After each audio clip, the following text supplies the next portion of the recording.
Hi, this is Jared at Skunk River Cycles, and today I'm going to show you how to remove your front wheel with a quick release system.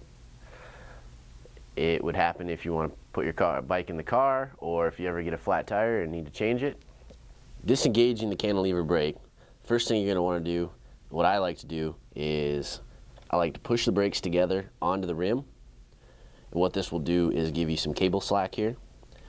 With that cable slack, pull down and remove the cable. So if you don't have cantilever brakes, another type of brake which is very common on road bikes is a caliper brake. To let the cable tension off the caliper brake, all you do is on the right side of most bikes is simply pull up on that lever. That will give you enough cable tension to remove the front wheel. Another type of brake that is very similar to a cantilever is a V-brake. First thing you want to do on a V-brake is remove this little protector piece here on the cable.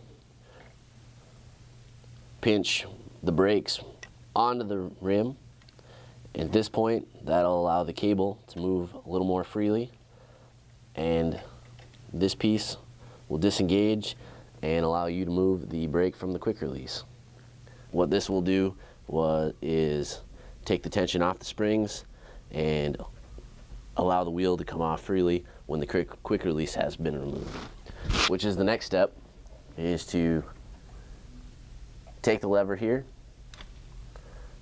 take that, it's been disengaged. On the right side of the bike, spin it a couple times, and what you want to do is lift up and remove the wheel. The wheel's been removed, and at this point in time you could put the tire in your car or start with your tire change. So at this time, what you don't need to do is you don't need to fully remove the skewer and the quick release.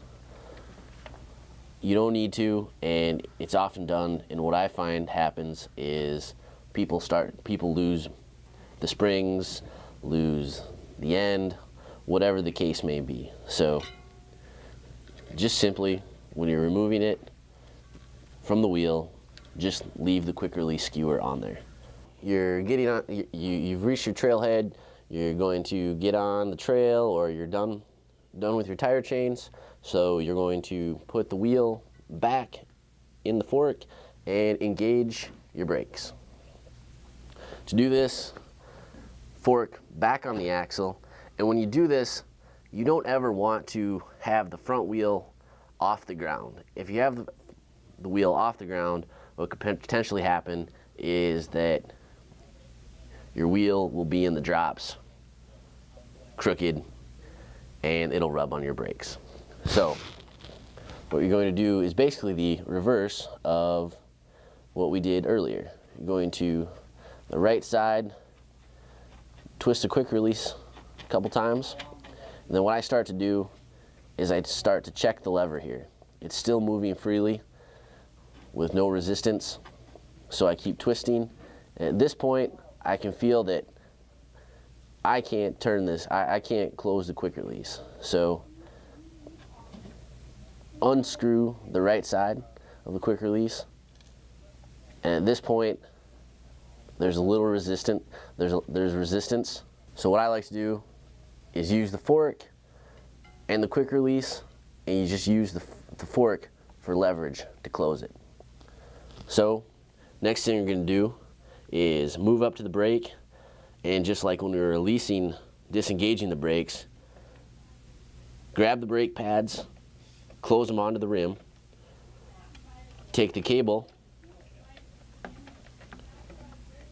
and put it back in the cantilever, and at this point you can check your brake to make sure that it is closing properly.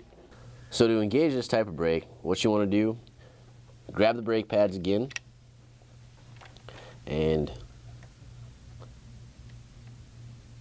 take the steel piece here. What you want is this piece to line up right with this piece. drop the brake, drop the cable in there, and that should sit right there. And then take the cover, seal it back up.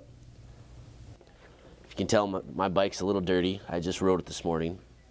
And then the last thing you want to do is, to check it, is lift the front wheel, or lift the front of the bike off the ground, spin it, spin the wheel, and just make sure that the brake pads aren't rubbing against the rim. Check it with the brake, and if you've done it properly, the brakes won't be rubbing, and you have a successful quick release or front wheel removal. So that's how you remove your front wheel and disengage your brakes. At this point in time, you can go out and ride, and that's it. I'm Jared from Skunk River Cycles. Have a good day.